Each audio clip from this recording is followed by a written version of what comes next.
ان میں کسی طرح کی بھی کوئی پولیٹیکلی کوئی مسائل پیش نہ آئیں۔ بعد میں آبویسلی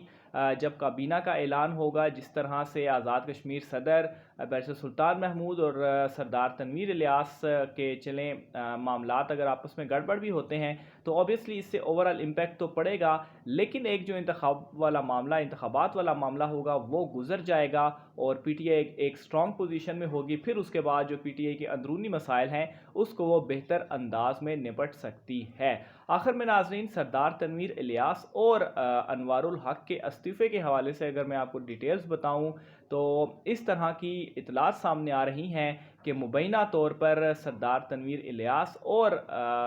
انوار الحق ان کی جانب سے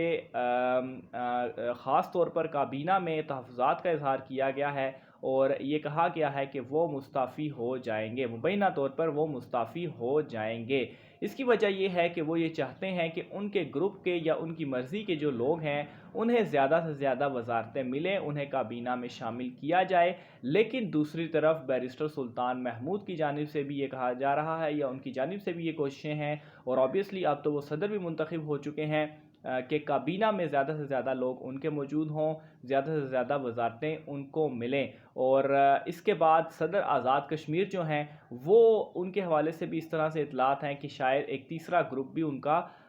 بن رہا ہے اور آبویسلی کابینہ انہی کے انڈر ہے، تو وہ بھی اپنی مرضی کے لوگ کابینہ میں وزارتیں جو ہیں وہ انہیں دلوانا چاہ رہے ہیں اور اس کی ایک جھلک ہم نے دیکھی بھی کہ کیسے لبریشن سیل جو ہے کشمیر کا، اس میں 25 لوگوں کی جو تعیناتی کی گئی وہ آزاد کشمیر وزیراعظم سردار عبدالقیوم نیازی کے لوگ تھے، ان کے حلقے کے لوگ تھے اور ان کی برادری کے لوگ تھے، جن کی بعد میں یہ جو تعیناتی والا فیصلہ تھا یہ اس کو روک دیا گیا۔ تو بہرحال اس وقت یہ سچویشن ہے کہ ایک پیغام مبینہ طور پر سردار تنویر الیاس کی جانب سے پہنچایا گیا ہے کہ اگر اس طرح سے مرضی کی گئی تو مبینہ طور پر انوار الحق اور سردار تنویر الیاس مستعفی بھی ہو سکتے ہیں، لیکن ناظرین میری ذاتی رائے میں اس طرح سے نہیں ہونے والا، کیونکہ سردار تنویر الیاس جو ہیں ٹھیک ہے انہیں وزیراعظم کے امیدوار تھے، ان کو وزیراعظم نہیں بنایا گیا، پھر اس کے علاوہ بیرسٹر سلطان محمود کی کافی مخالفت ان کی جانب سے کی گئی، صدر والے معاملے پر بھی اندرونی طور پر تو آبویسلی اختلافات ہوتے ہی ہیں، یا اوورال جو انہوں نے اپنی گرپ بنانے کی کوشش کی، ہاتھ ان کے کچھ بھی نہیں آیا سوائے ایک سینئر وزارت کے، تو مبینہ طور پر ان کے حوالے سے اطلاعات تو آ رہی ہیں لیکن میرے خیال سے اس طرح کا کچھ بھی نہیں ہونے والا۔